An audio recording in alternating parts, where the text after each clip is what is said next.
the Hollow Creek case. Every time I go back to the files, it gets under my skin. It's the perfect crime.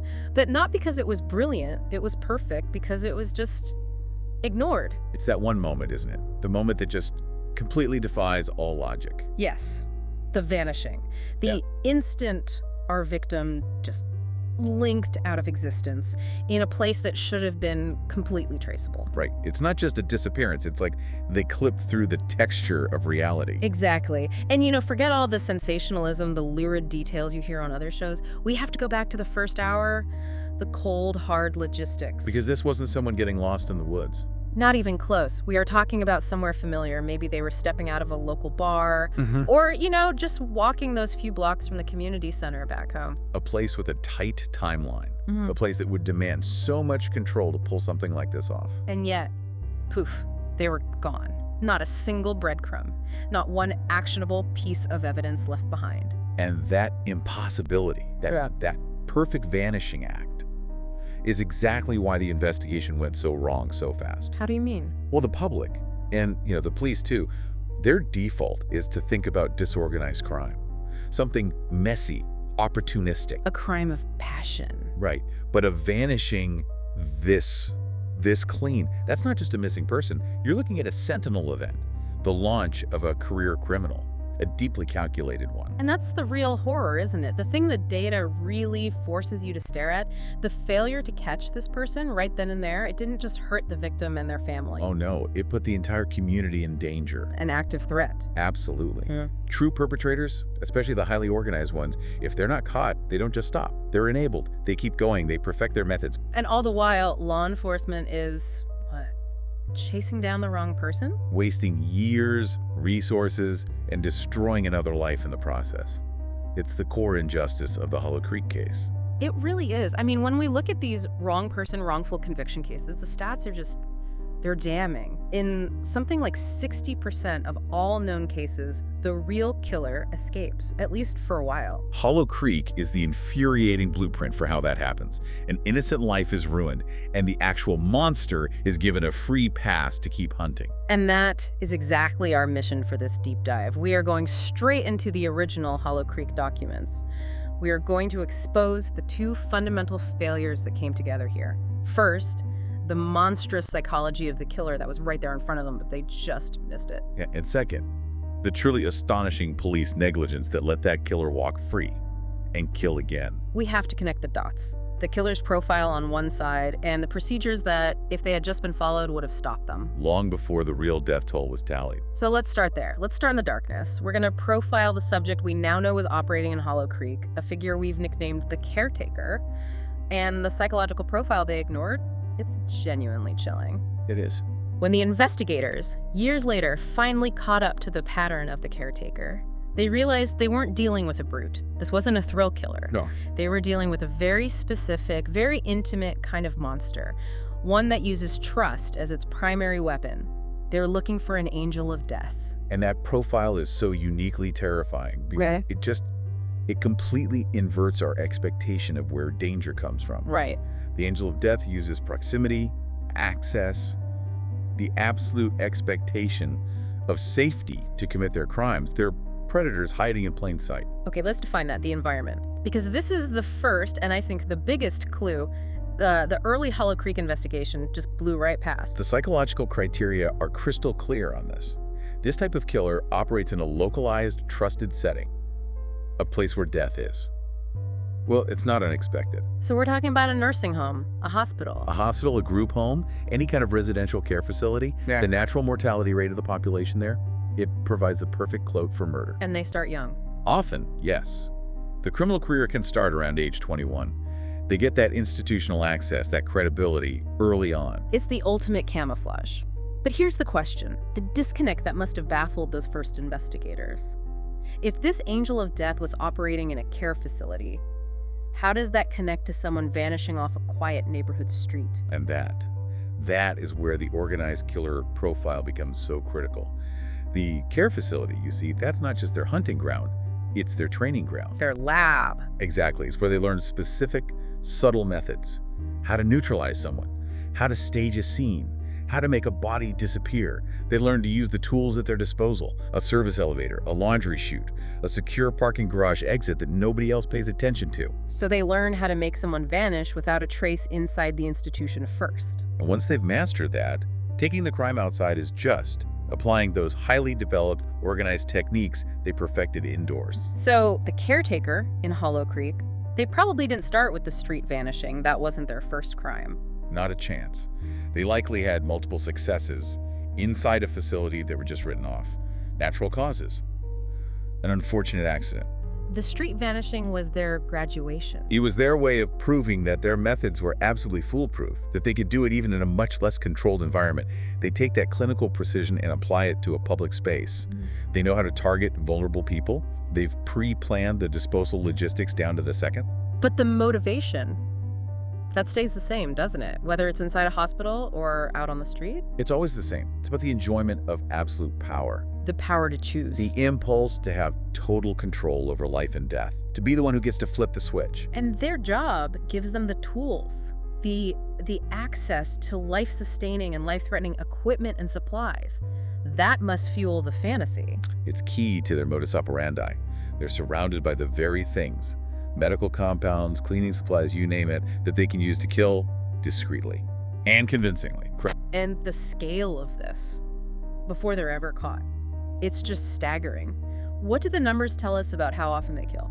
The average crime cycle it's brutally intense. We're talking about 8 victims over a really short period, maybe 1 to 2 years. 8 victims in 2 years. Think about that. If the caretaker was operating at that frequency, the initial Hollow Creek vanishing should have been a massive red flag, a prelude to a serial cycle. But they didn't see it. They fixated on it as a random one-off event. They completely missed the angel of death that was already operating in their community. Which brings us to the why, the psychological engine behind this. Right. Where does this profound need for control even come from? It almost always connects back to profound developmental trauma. When you analyze the psychology of serial offenders, there is a single recurring theme: early childhood trauma. Physical abuse, sexual abuse. Extreme family dysfunction, emotionally absent parents. Trauma is the one thread that runs through almost all of them. And the killing is, a coping mechanism that develops from that. In a way, yes. A horrifying one. They endure this sustained trauma, and as a consequence, they learn to suppress their emotional response. They detach. They numb themselves psychologically. That lets them do it. That numbing allows them to commit increasingly horrific acts without feeling any remorse. It's all about feeding that insatiable desire for the control they were so utterly denied as a child. The victim stops being a person. They become an object upon which they can finally exert the power they've always craved. And then there's the arrogance, the final chilling piece of this profile. They think they're so smart, so untouchable that they have to tell someone. Yes, the angel of death type often tends to brag. It's a need for validation. They perform these incredible, godlike acts of control, and they want acknowledgement, even if it's veiled. Like that nurse, Jean Jones. A perfect example, the pediatric nurse who would inject children with heart-stopping drugs. Wow. So she could be the hero who rushed in to revive them? The act itself wasn't enough. The recognition of her power was mandatory. So, the caretaker in Hollow Creek, they were probably dropping these incredibly dark, detailed hints to colleagues. Maybe bragging to a confidant, testing the waters, seeing if their twisted little secret was safe. And given the negligence we're about to get into, either someone heard those whispers and just ignored them, or the police never even bothered to look for them in the first place. Which brings us to the crime scene itself, or, the lack of one. Let's ground this profile. We have to determine if this vanishing was the work of an organized or a disorganized killer. That distinction is everything. It's a core function of behavioral analysis. The organized-disorganized dichotomy tells us so much about the killer's intelligence, their planning, their control. Okay, so walk us through the organized killer, because that just screams the caretaker. The organized killer is frighteningly competent. They usually have average to above average intelligence. Socially, they can blend in. They hold down a job. They appear totally normal to their neighbors. And it is planned, premeditated. They are in control of their mood during the entire execution, and the scene reflects that control. Evidence is incredibly hard to find because they bring their own tools and they take everything critical with them when they leave. And the body. The body is almost always hidden. transported to a secondary disposal site that has no connection to the abduction point. That is Hollow Creek to a T. The clean vanishing, the absolute lack of trace evidence. It is. Now, contrast that with the disorganized killer. This person typically has below-average intelligence. They're socially inadequate, and their crime is spontaneous, it's messy. Attack? Right. They commit the crime in an anxious, frenzied state. The scene is random, sloppy, evidence is everywhere, blood spatter, sometimes they even leave the murder weapon behind. And the body is usually left right where the murder happened. So the very nature of the Hollow Creek vanishing, the fact that a person could just step off a street and evaporate, that screams a calculated, organized effort. It demands it. They knew the location. They had a method of quick capture. They had a vehicle ready and waiting. And they absolutely had a pre-scouted secondary location to dispose of the body. And that level of sophistication is the first giant clue the police just completely ignored. They treated it like a random panicked act when every single indicator pointed to a deliberate, controlled professional removal. Which brings us to the staggering list of fundamental errors they made in those first few critical days. The failure blueprint. I swear, every time I review the standard investigative checklist against what actually happened in Hollow Creek, I find myself shaking my head. This wasn't subtle. This was a complete failure to execute the most foundational protocols. Protocols that should have been automatic. The whole point of the investigative checklist is to create a systematic, rigorous process. It exists specifically to prevent personal bias or simple error from derailing a case. And Hollow Creek is the textbook example of what happens when you just throw that rigor out the window. It is. So let's break it down, item by painful item. Let's focus on the specific techniques that, if they'd been used, would have exposed the caretaker right away. First and foremost, scene integrity. This is the absolute bedrock. It is non-negotiable, especially when you suspect an organized killer. The critical error here was the complete failure to properly manage the crime scene log and contamination log. We're not just talking about the 10 square feet where the victim was last seen. Oh, not even close.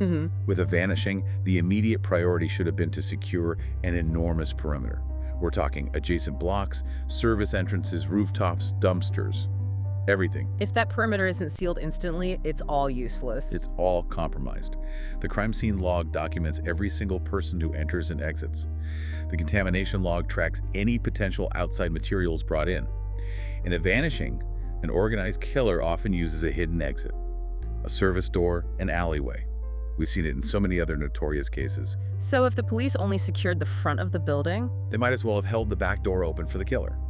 They could have allowed an accomplice, or even the killer themselves, to just walk right back through an unsecured area, destroying any trace evidence that was left. So their failure on the physical scene meant they were looking for evidence that was already gone, or so contaminated it was useless. What about the digital trail? This happened in the digital age, even if it was early days. A catastrophic miss. The missing digital breadcrumbs.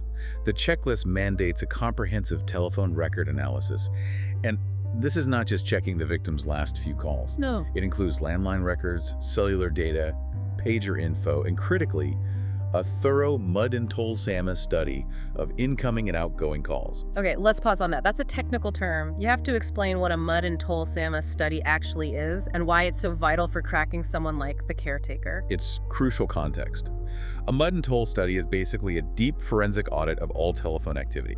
Incoming calls, outgoing calls, the length of those calls, the frequency, everything, over an extended period both before and after the disappearance. So you can build a map, a communication pattern. A comprehensive map. And for an organized killer, this is critical, because their planning often involves coordination, maybe with an accomplice. Maybe they were monitoring the victim's routine via calls, communicating last-minute changes to the abduction plan. You're not just looking at the victim's calls, you're looking for the calls the killer shouldn't have been making near the victim or the scene. Burner phones, weird spikes in communication from strange locations. Precisely. And beyond the call logs, they failed on the technical geography of it. Cell phone cell tower data. They needed to pinpoint the geographical location of the victim's last signal ping. They needed to map all the cell sites around the vanishing point for any unusual activity. We've seen cases where a victim's phone mysteriously rings months later. And that almost always means the initial cell tower data analysis was incomplete.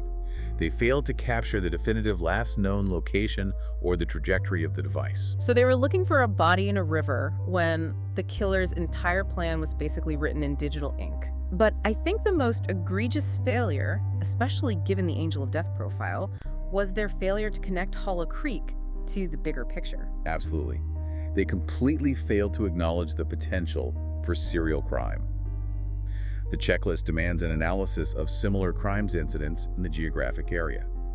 If the caretaker was an angel of death, we know they operate in a cycle. They generate a trail of suspicious deaths that are too often written off. So they should have been cross-referencing death certificates, not just missing person reports. Correct. And that is where the power of the Violent Criminal Apprehension Program, or VICAP, comes in. VICAP is the nation's only centralized database that focuses specifically on violent crimes that might be serial in nature: homicides, sexual assaults, kidnappings. And a competent investigator, seeing how organized this vanishing was, should have immediately logged the behavioral signatures into VICAP. The method of removal, the target type, the lack of evidence, all of it. A competent investigator would have seen the red flags of a potential power seeker. So what would VICAP have done that the local cops couldn't? It connects the dots across jurisdictions. It could have identified the signature of the Hollow Creek crime, then searched databases nationwide for similar cases. Maybe a string of suspicious hospital deaths in a city 3 states over. A sudden spike in elder deaths in a connected nursing home facility. If the caretakers started their career at 21, like the profile suggests, their trail would already exist. It would be sitting there in VICAP, just waiting for someone to link it to this baffling vanishing. By ignoring VICAP, they left all the dots unconnected. And finally, the victim themselves. Did they even know who they were looking for in terms of who was being targeted? They failed the victimology survey. This is police work 101. You have to meticulously document the victim's routine, their associations, their risks, their connections to institutional settings. So if the victim was a patient or had a relative in a local care facility, that should have immediately narrowed the focus to the staff of that facility, the immediate circle where an angel of death would be operating. They missed the obvious answer because they never did a thorough, contextualized profile of the person they were supposed to be looking for. This whole avalanche of failure, securing the logs, tracing the calls, cross-referencing the database, it all just allowed the caretaker to walk away. But it doesn't end there, does it? The failure blueprint continues. It's worse. We have to talk about what happens when the case moves up the chain to the prosecution, because that is where simple incompetence can turn into something, well, something much more sinister. This is where we shift from error to outright malfeasance. The data on this is it's so clear. When prosecutorial misconduct contributes to a wrongful conviction, when the state actively pursues the wrong person using questionable tactics, the odds that the true perpetrator will ever be identified just plummet. That's terrifying. The very person whose job it is to deliver justice actively builds a shield to protect the real killer. They do. And it's usually because of 2 things: confirmation bias and institutional self-protection. Prosecutors will often actively object to post-conviction testing, like DNA analysis, that could identify the true perpetrator. Why? Why would they do that?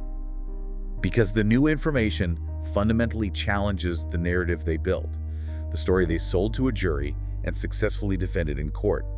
They are psychologically and professionally invested in the idea that they got the right person. Admitting they put an innocent person away would be a nightmare for them. An institutional nightmare. It's a defense mechanism against public shame, loss of confidence in their office, and the consequences of that ego are paid in human lives. The death toll. The death toll is staggering.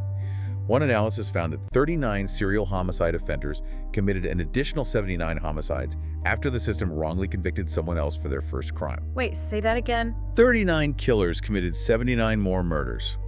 That's nearly 2 preventable deaths for every single killer the state's ego protected. A wrongful conviction is a direct accelerator for more killing. The cost of a prosecutor's clean, professional record is paid in the lives of the caretaker's next victims. Precisely. There's another layer to this that is really uncomfortable to talk about, but we have to. The statistics reveal a systemic racial bias in who the system even decides is worth finding. Yes. When the push finally comes to identify the true perpetrator, the data shows that the urgency of the search is not uniform. Justice really depends on who the exoneree is and who the victim was. Lay out the numbers on this because they're staggering. Our analysis shows that the odds of identifying the true perpetrator were a shocking 244% greater when the exoneree, the person who was wrongly convicted, was black and the victim was white. 244%. Compared to cases where both the exoneree and the victim were white. Okay, let me unpack that because it's counterintuitive. The system actually worked better at finding the real killer when a black person was wrongly accused of harming a white person. It speaks to the complicated mechanism of institutional bias. When both the exoneree and the victim are black, the urgency to find the real killer is low. When both are white, it's moderate. But when you introduce that black exoneree white victim dynamic, the urgency skyrockets. Why? It's likely because of pervasive cultural stereotypes linking black individuals and criminality. When an innocent black person is exonerated for a crime against a white person, the pressure to find the actual criminal, to correct that perceived moral violation, is magnified by institutional anxiety over the cultural narrative of race and crime. So it's not about solving the crime for the sake of justice. It's about correcting a specific type of social imbalance that the wrongful conviction created. Exactly. The priority is triggered by that specific dynamic. It suggests that certain cases are just inherently deemed more important to solve than others, and it's often rooted in these racialized perceptions of who is culpable and who is vulnerable. Which is a grim, grim calculation to bring back to the Hollow Creek case. It forces you to ask, did the specific racial profiles in that case act as a perverse brake or an accelerator on the eventual identification of the caretaker? It's a question we have to ask. So, years pass. The caretaker continues their work, shielded by this wrongful conviction, but eventually, forensic technology catches up. DNA, fingerprint analysis, all the things the initial investigation failed to secure properly. They finally yield a name. The angel of death has an identity. And that should be the end of the story, the moment of closure. The system finally corrects its catastrophic error, the innocent person walks free, and the true monster is finally held accountable. It should be. But Hollow Creek delivers its final, ultimate betrayal because, as it turns out, identification is not justice. That is the single most crushing statistic that defines this whole systemic failure. In DNA exoneration cases, only about half of the identified true perpetrators are ever subsequently charged with the wrongful conviction crime. Half. We find the killer, we have the evidence, and 50% of the time the state just fails to finish the job. So, the caretaker, identified, alive, confirmed as the killer responsible for the vanishing and the deaths that followed. And yet, the Hollow Creek documents confirm they were never charged for that original crime. This is the definitive plot twist. How? Why? We analyze the roadblocks, the things that create this definitive prohibition, the immovable object that just stops justice cold. And the most prominent factor found in 20% of all identified true perpetrator cases is the expired statute of limitations. The clock ran out. It ran out because the state took decades to free the innocent person they had locked up. The very law designed to protect due process became a shield for the guilty. That is the bitter, bitter irony of it. The SOL is supposed to protect people from having to defend themselves against ancient claims where evidence is lost and memories have faded. But in cases like this, the state's own egregious error, the negligence, the decades of delay, is what allowed the clock to expire for a dangerous serial killer. 20% is already a horrifying number. 1 in 5 killers caught because an innocent person was free just walk away on a technicality. But you're saying even that number is probably low. Oh, it's absolutely an underestimate. Because investigators usually only look at the most serious crime, like the homicide, which often have no SOL or a very long one. But these perpetrators commit a stack of offenses during the crime: kidnapping, assault, robbery. Right.